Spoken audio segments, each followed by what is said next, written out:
Welcome to my new kitchen. I have a goal. I want to cook everything in the skill guide and serve it up fresh to the busy adventurers of Gillinor. Today I'm in Lumbridge and we're starting with a simple menu. Crusty sourdough bread made from locally sourced wheat. I'll serve this with a choice of meats, either wood-fired Ugthanki Steak or, of course, the chef's special. Now we don't have much time and the people are hungry. This is freshly served.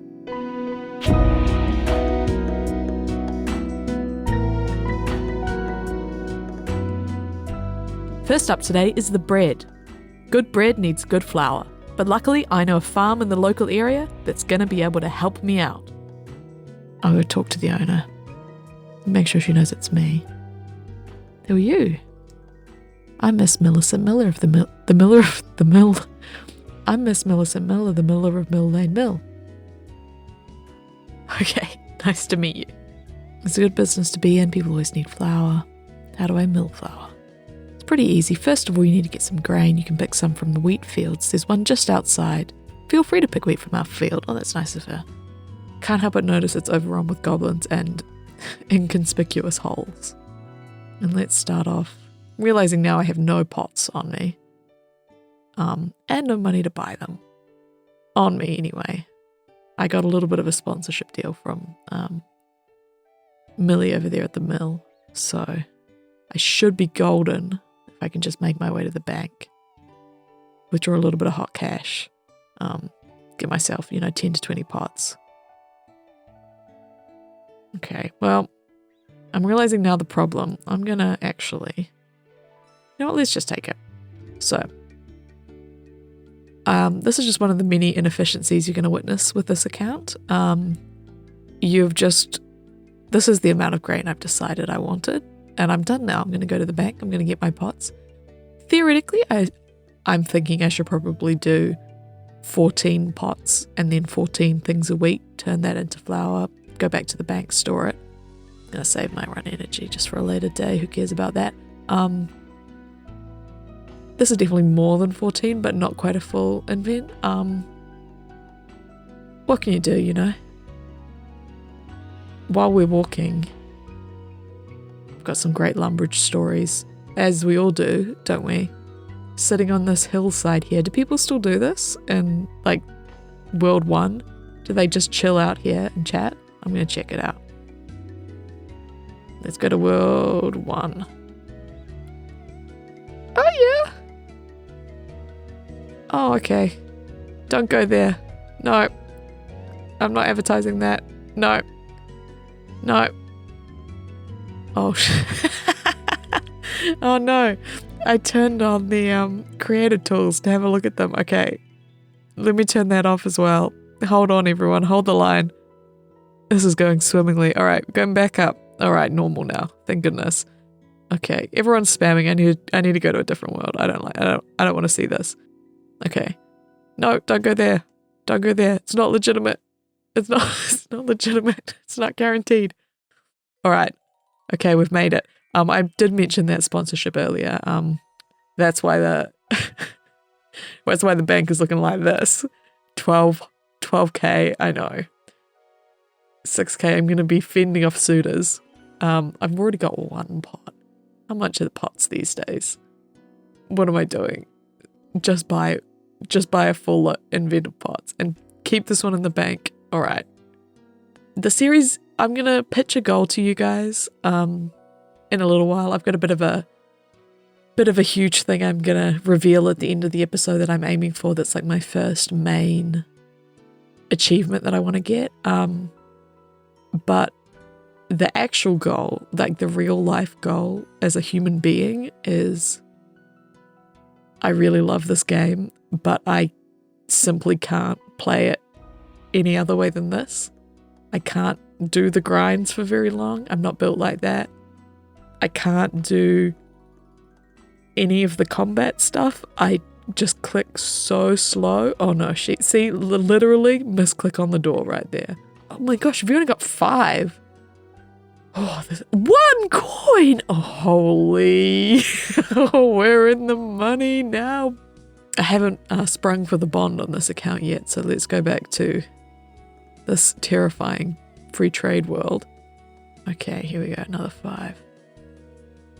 This is it. And then you'll be looking at my non-Iron Man symbol down here and you'll say, just go to the GE. What are you doing? I could go to the Grand Exchange. You're right, I could spend some of that precious money, but is that playing the game? I don't know if that's playing the game. This is playing the game. Click on the shopkeeper, follow him around. See that again here, I just want to let you in on my thought process. I kind of want to go pick another 14 grain, like some fresh grain from the field. I'm going to do it. By gum, I'm going to do it. I'm going to pick another 14. That's going to be fresh. This is the series. Yeah, so I don't know if I'm going to post up like an ironclad rule sheet or anything because again, like who am I, a judge? But I really like the idea of pretending this is real life. I'm about to pick this grain and turn it into flour. And that's fine because flour keeps for a really long time. So I'm going to pop this in the bank. Might be a couple of days until I turn this into some bread. That's going to be totally sweet. What I wouldn't want to do is bake the bread and put that in my bank to give to the good people of Gillinor out there. You know, 4 or 5 days later, months later. Because that's going to be moldy bread. I can't do that. That's a health violation. I can't do that. So kind of nothing set in stone, like I say, but it's just sort of logical, right? This flour is going to keep. That's fine. I'm going to do this first. Once I turn it into dough, again, I've got a little window with that dough. I'm assuming that my bank account is refrigerated because nothing in there really spoils. So we're going to call it a fridge just for the purposes of fun. And you can cold proof like a dough for, like, let's even say we're going to cold proof that for a week.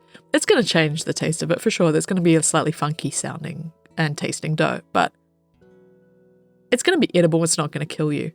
So I'm not going to do that. We want fresh bread. But something like cooked bread, baked bread, some people call it. I call it cooked bread. Something like baked bread, something like a lovely cooked beef, a lovely roast chicken, some shrimp, God forbid, tuna, a cake. You don't want to keep that really for more than ideally a couple of hours before you're giving that to your clients. So that's really what I'm going to aim for. Oh my God. Okay, it's fine. This is why you can't put me in a combat situation. All right, we're up. And then, if memory serves, and for the record, I'm kind of fully aware that I could have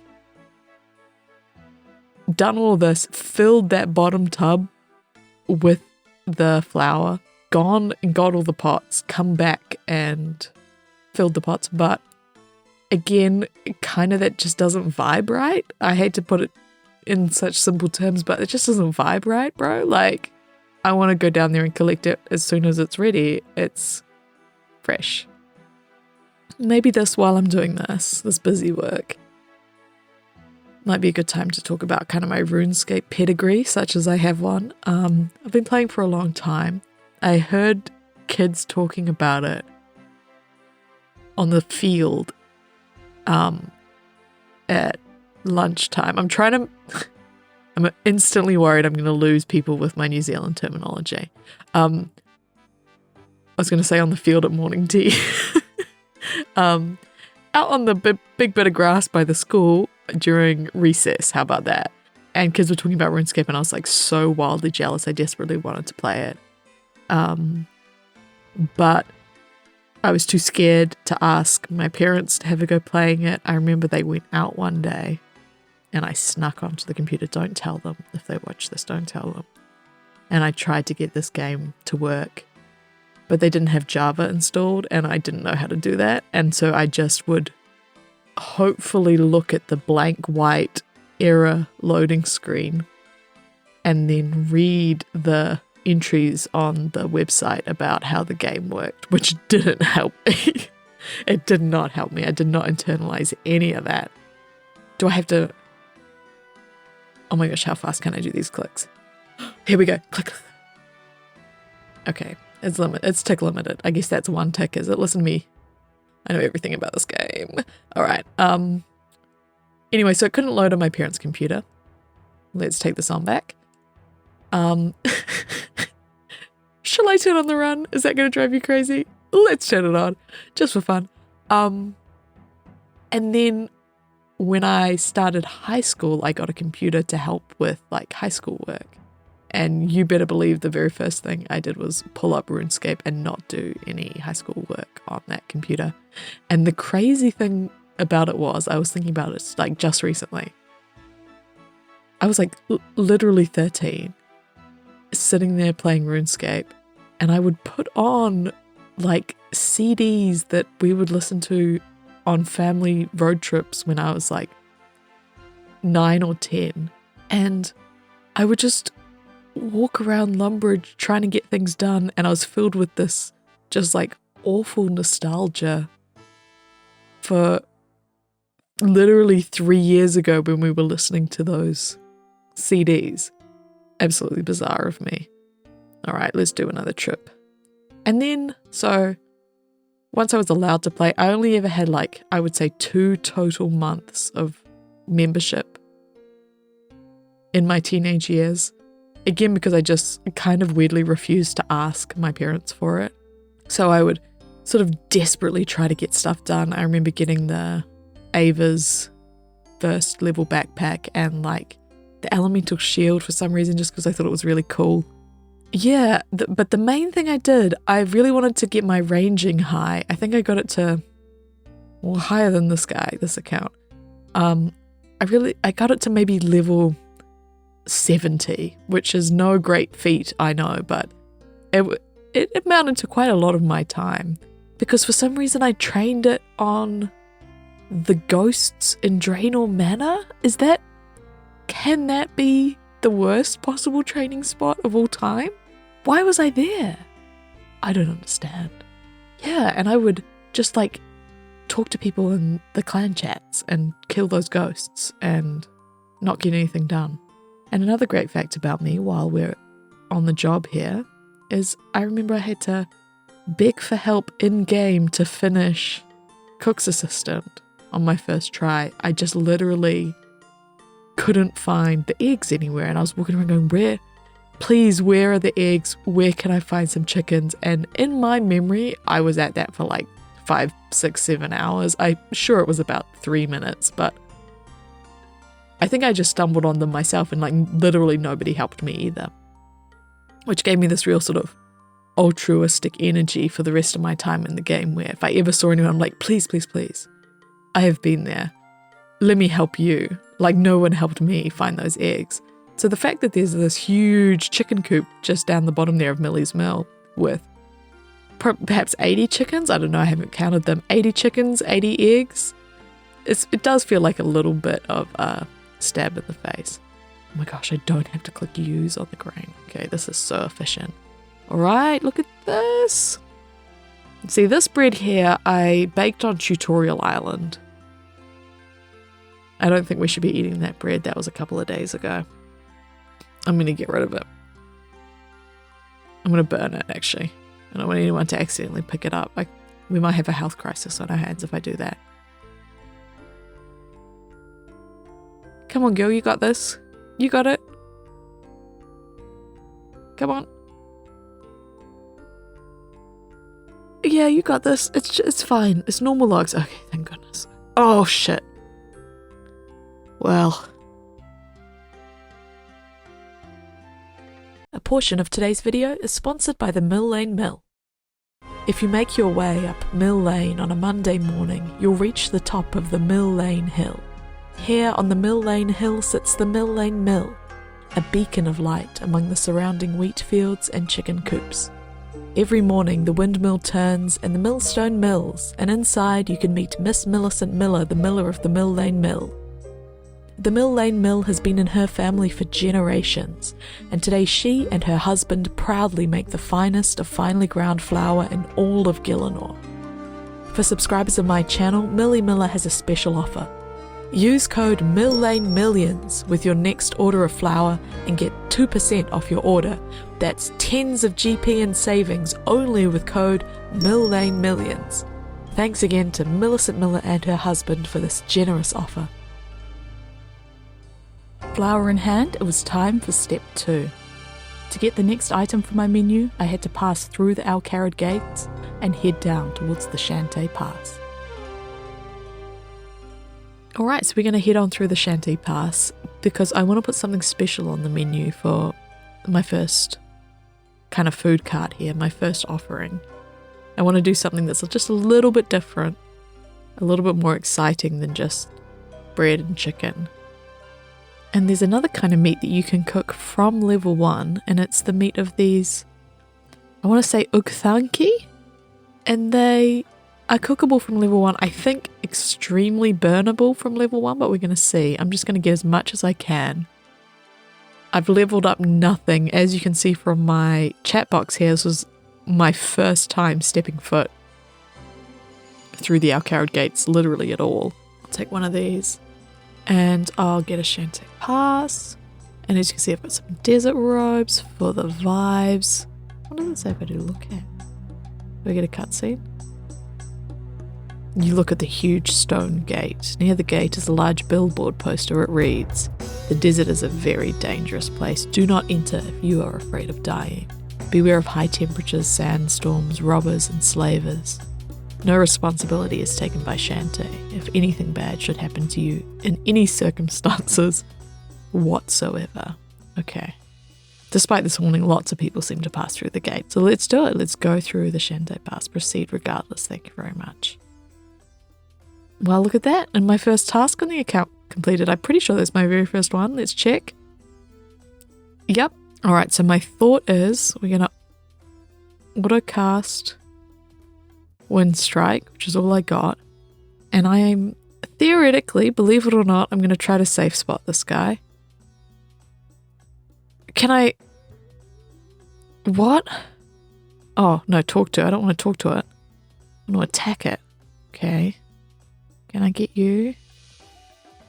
What are you going to do? Kiting back there. Okay. I mean, this might be it, you know.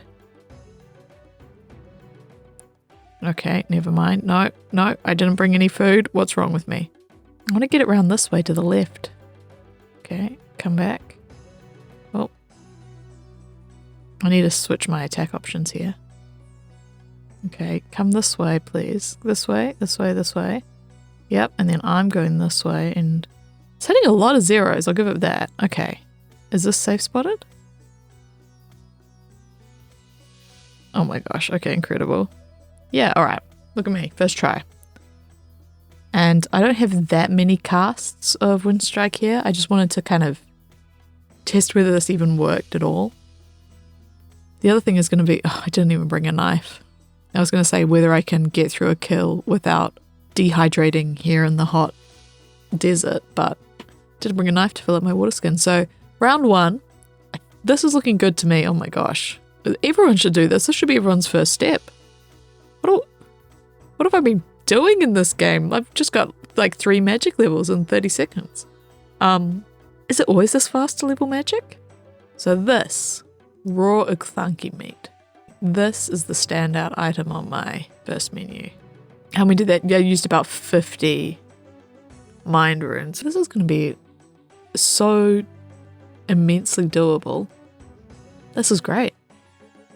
Boom. Okay. This is kind of shockingly AFK, actually. Other than when this moonwalk situation happens for some reason. Please come back. I want to make you into a tasty steak. Level 9? Holy. I'm going to be at like 20 magic by the time I get all this stuff on my first menu. It's kind of crazy. I could probably squeeze in another kill, but I'm not going to risk it. We're going to call that proof of concept. We've got 3 steaks now, so 3 delightful Ugthanki steaks.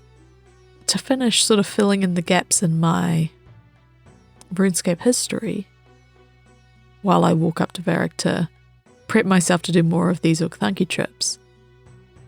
More recently, I've been playing a bit on an Iron Man, not consistently enough that I've made any real significant progress, but on and off for the last few years, I'll play for, you know, a couple of weeks, a month or so, then I'll get sick of it again, and then more months will go by, and then I'll pop back into the account. And it's probably my favorite way to play the game. If I could have, I would have made this account an Iron Man, but such a key component of it to me is going to be giving out the food I make to players. And so just having the trade system is just going to make that work so much more smoothly. And that just feels like, what's the point in making a character who's going to be giving out this food if I can't engage with the system of the game that lets you do that? Just, it feels a little ridiculous. So now the unfortunate side effect is I'm getting extremely tempted here by Grand Exchange price runes. For the most part, I'm trying to approach things as an Iron Man would. I mean, it's part of kind of the concept in that I want to be acquiring everything I serve myself. So if it's wheat, I want to be the one grinding the wheat. I don't want to buy that wheat from a store. I don't want to buy it from the Grand Exchange.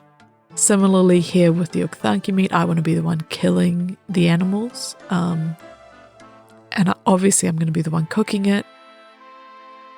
But as for the mind runes, because my natural instinct here was to go to the rune shop down here, but I kind of just think they're going to be miles cheaper on the GE, and oh, are they literally just 3 GP? Alright, whatever.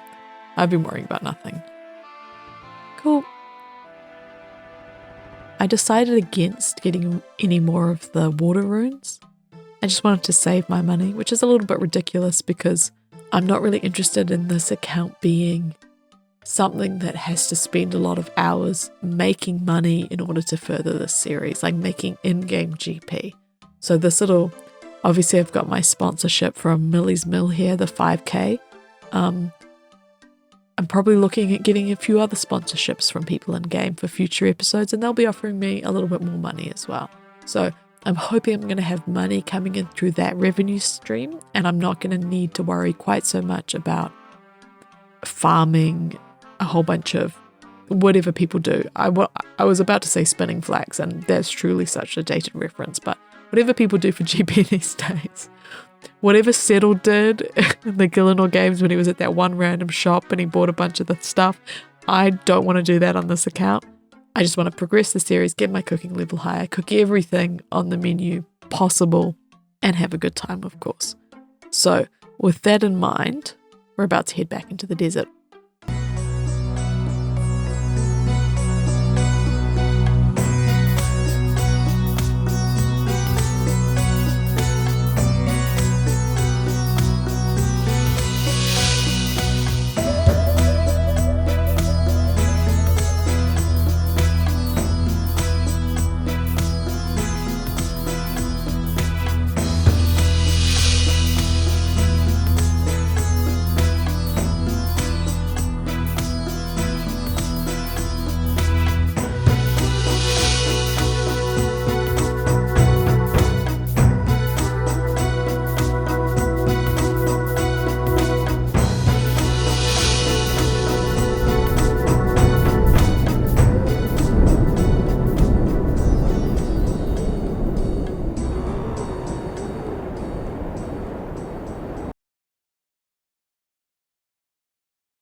This is such a good trip. Look at how much meat I've got in my inventory here.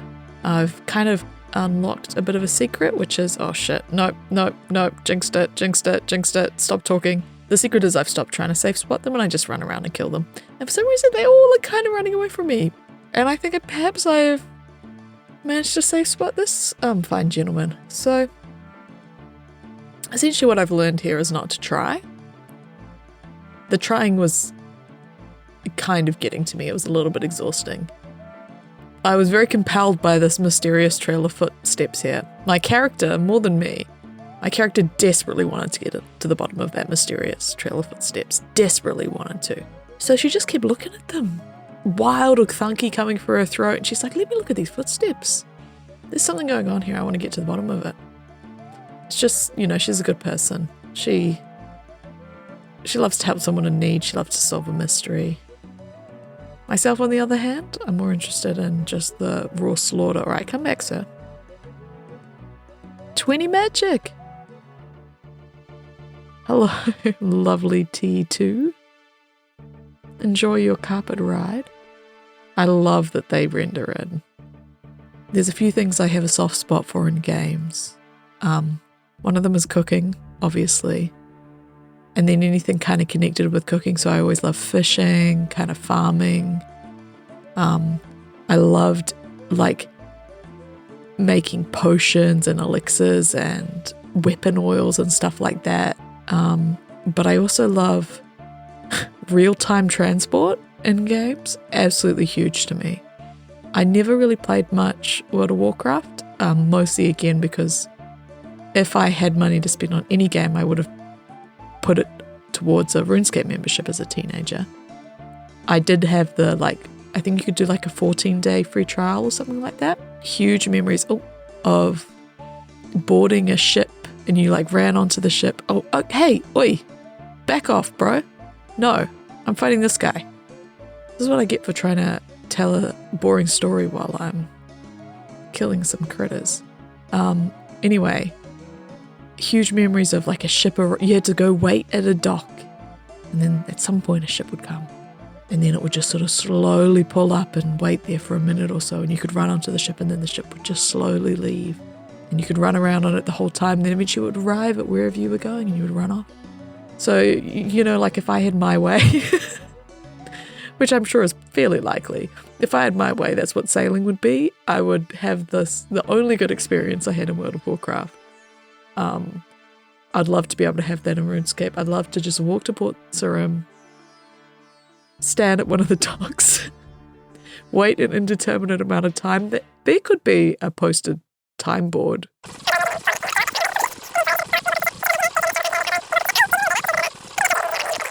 Put a train through the desert, run a train starting here at the Shantae Pass. I know we've basically got that with the magic carpets, but boy, I just love trains. Oh my gosh, it could go along the river, train along the river, and you just run on the train, and then you just all the way through the Caridian Desert, all the way down to whatever the heck this area is. Okay, Toonswim Asket. Okay, well, goes without saying I have never attempted that. Tired, triumphant, I had the Ugthanki Steaks. Now came the final item, and luckily, this one could be found a little bit closer to home. So checking in on the progress so far, we've got our 28 pots of flour, we've got our 28 raw Ugthanki meat, hard earned. I happened to actually read the wiki after I killed them, and so I've since learned that if you talk to the Ugthanki, they just become non-aggressive and they stop attacking you, and so it's basically impossible to die to them if you do that. Which just is kind of a general life lesson, really, talk about stuff. Don't just dive in with airstrike and kill all your problems. So I think, safe to say lesson learned. But much more importantly than that is the final item on our menu for today, the chef's special, which I'm very, very, very excited about.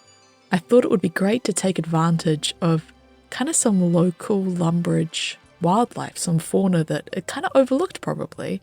Probably not the first thing that springs into your mind when you think about creating delicious food in the local region, but we should be able to eat everything and enjoy everything. I'm going to do a lovely braise on this meat. I'm going to really break down that sinew, get something really sort of delicious and worthwhile out of it. And I'm hoping that people are going to kind of maybe realize that they're overlooking a sort of great bit of produce that can be farmed right outside Lumbridge, just right in the swamp here. And what we're looking at is one of the flank steaks of these marvelous, enormous rats that just sort of proliferate madly across this sullen, sodden swampland. Yeah. And there we go, raw rat meat. And believe it or not, this cooks up just great. It's just as good as a cow steak, virtually indistinguishable if you cook it right, and you can get it right here just outside the castle walls.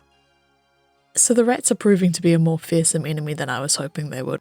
Grabbing a little bit of ranged gear here as well as an alternative, and then... yeah, okay, sweet. Oh, actually, if I have a 0 attack, will I literally never hit? Okay, Mr. Giant Rat, let's go. Right outside my kitchen, I can't help but notice. They're a bit of a scourge on the city, these rats. But if we can get some good cuts of meat out of them, some good food, then it's really all worth it, right? That's kind of what I'm all about here. It's organic, it's free range. They're definitely free range. If there's one thing that can be said about these giant rats, they're certainly free ranged. Alright girl, come on. Get some hits in. Nice, good hit, big hit. Oh, be careful girl, careful, careful. Alright, if it gets another hit in, I'm running.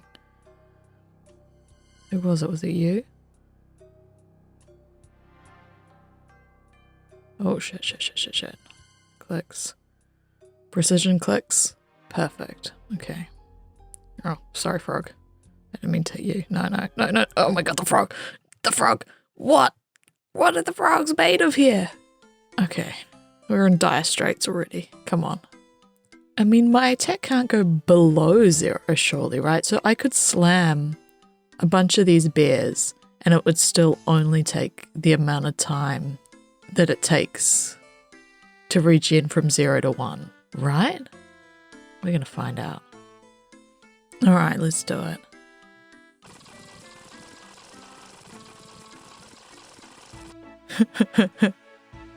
Okay, I see how the system works. So we only ever get one boost from it, they don't stack. Anyway.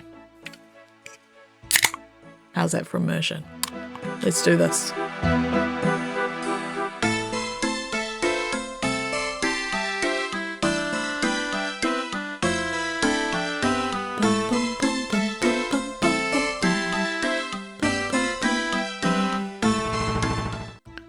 And the descent into alcoholism continues. Showing up at the shared ram, absolutely reeking of the swamp and of dead rat, but raw rat meat in my backpack. And let's guzzle some of these just right in front of you. Thank you. Mr. Bartender. Barry the bartender, if you will. Doesn't he look like a Barry? Look at that. Oh, Barry doesn't want to be seen. Okay. I mean, but it's just a lovely cut of meat. I mean, look at that. There's a lovely ring of fat around the outside. It's going to make it really, really flavoursome when I give it like a long, slow braising. And then bone in. I mean, what more could you want? Perfect for making, we can make like a rat demi-glaze with this. I can imagine that there must be some frustration to watching this. It's me who's going to be doing everything, and I'm very inefficient. And I know I'm going to be inefficient. I mean, look at this situation. This can't be the best way to be doing this. But the thing is that I'm having so much fun. Like, before I started this, like a year ago, 2 years ago, I had the vague thought of trying to do a series where I did the quests without checking a guide. And thank goodness I didn't. And thank goodness Alien Food did it instead, because his series is absolutely incredible. I assume if you're watching mine, you have to be watching his. Please, stop watching this video. Navigate away from this page. Don't watch any more of this if you haven't seen his series. It's so good. But not only is it so good, there is no way I would have the kind of superhuman patience that that guy has for figuring out weird little solutions. I would have been stuck at the pie dish. I would have been stuck when I had to somehow find a way to get a plank inside free to play. There's no way I would have had the endurance to figure that out, let alone some of the stuff that's happened in the later episodes. And that's our 28th steak, so that's perfect. And I feel bad about talking about how inefficient I'm going to be. So let's do this. Let's do the ultimate nostalgic efficiency. This is going to save seconds. And there we go. Look at that. And this is it. Let's do it. We have 28 pots of flour, 28 raw Ugthanki, and 28 raw rat meat. We've got everything we need. It's time to start service.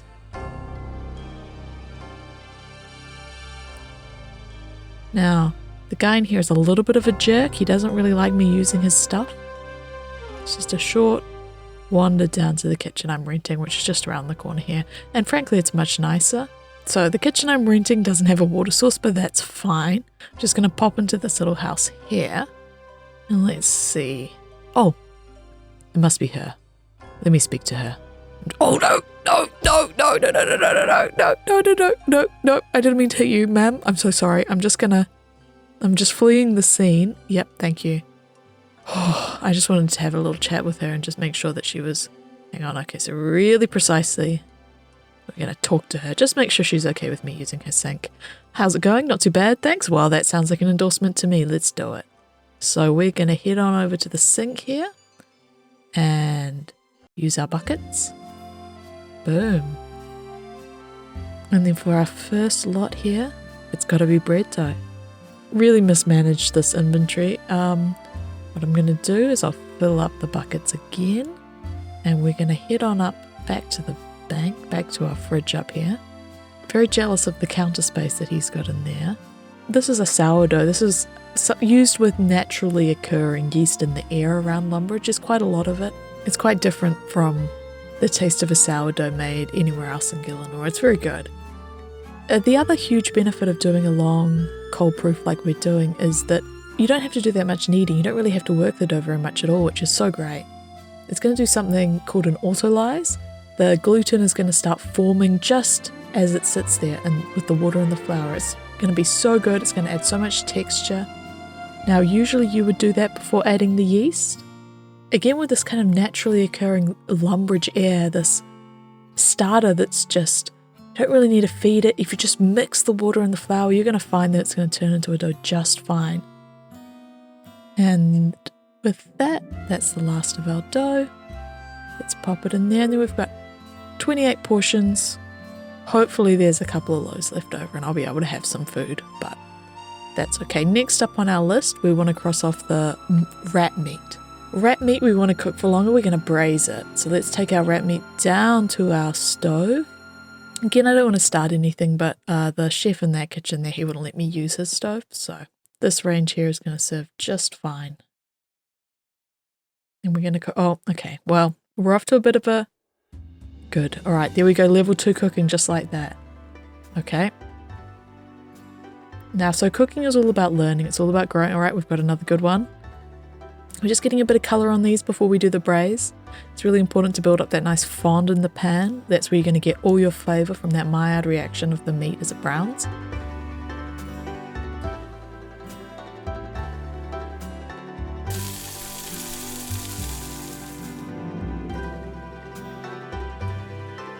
Okay, a bit of a heavy touch in the pan here at the end. Gentle, gentle. All right, let's finish strong. Beautiful, just like that. And there's our braised rat meat. That's the chef's special right there. Now, the Ugthanki is a special cut of meat. We actually want to flame grill that. We're going to wood fire that right at the point of service. So before we get to that, we're going to cook up our bread. Coming out a little darker than I would like some of them. But most of the loaves, baking up just great. One big tip with a sourdough like this, you want to get a little bit of steam happening inside the oven. So that's what I'm doing. We've got a little splash of water at the bottom. It's giving us a delightful golden crust. Again, sometimes I'm pushing it a little bit dark, but we want that golden crust. We want to tear it in, and then we've got that lovely, soft, chewy interior, that Lumbridge sourdough. Just like a hint, just a tiny hint of tar for some reason. And that'll do us. We've got our lovely fresh loaves of bread. We've got our chef's special. And then I'm going to cook up that Ugthanki wood-fired right at the point of service.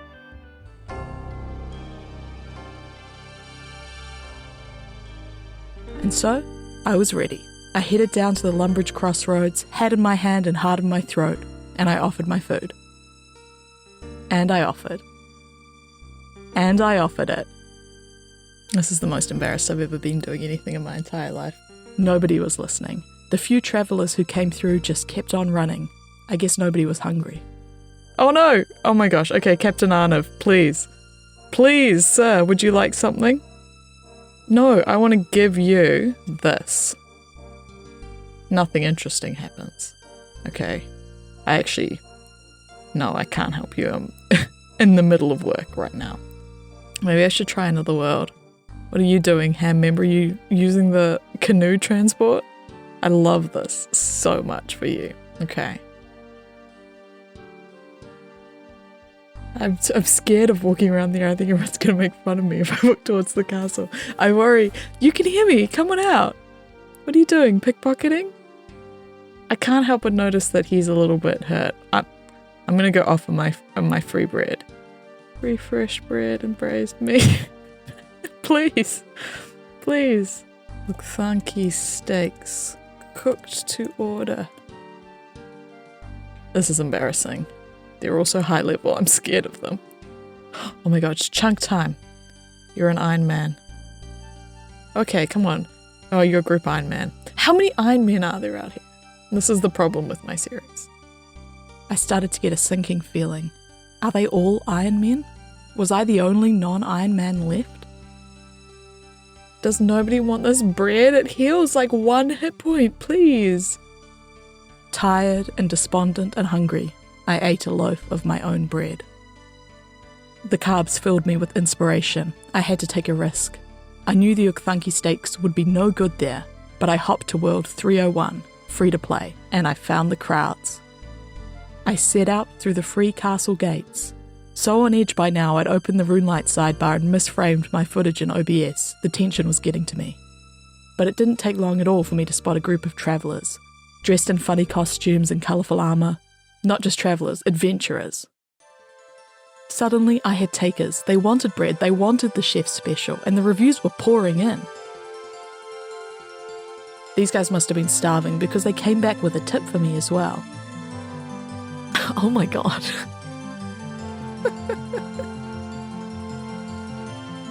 They even invited me to go fishing with them.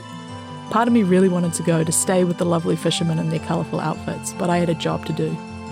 This time, I got back to it with renewed fervour. Braised rat meat.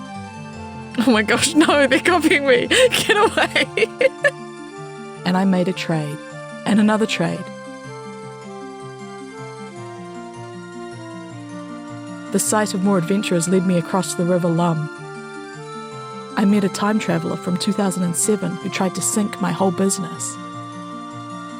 I met a young man who, like me, felt the calling of the chef life, so I introduced him to my old mentor. I made a few more trades, but soon a nagging worry got to me. I needed to move the Ugthanki Steaks, so I returned to World 302. This time, newly confident, it didn't take much longer until I found someone who was interested. I gave them the bread and the chef's special, of course, and then I started the fire. Steak after steak after steak after steak, and then success. I had cooked an Ugthanki steak, and they loved it. I spotted another group of adventurers, all dressed up, looking weird, and I followed them down an odd trapdoor in the awful cook's kitchen. This dark, dingy basement, the corners all draped in spiderwebs. They were having some kind of meeting down here. They didn't seem hungry, and the people here seemed bewildered and confused by the idea of eating food. All the same, I forced some bread and some meat into their hands and left. Outside again, blinking in the sunlight, I discovered I only had a couple of loaves of bread left. I turned on the sales tactics, and the scarcity worked. Suddenly I had another taker. I lit another fire, and success. And with that, exhausted, 2 hours later, my kitchen empty, I was done. I couldn't find a taker before the final Ugthanki steak went cold, so I ate it myself, worn down but triumphant, on the castle steps.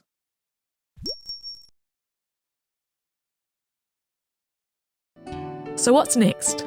Near the start of the episode, I talked a little bit about my big goal, and it's this. I want to enter the Cooking Guild. The Cooking Guild is the stuff of dreams. It sits in the rolling green fields just outside Varric, and it's home to everything you could possibly need, including the greatest chef in all of Gielinor. Now, they don't let just anybody in there. I'm going to need to have earned my chef's hat and proven myself in the kitchen. It's going to take me a lot of work, but luckily, there are a lot of hungry adventurers out there too. So let's do this.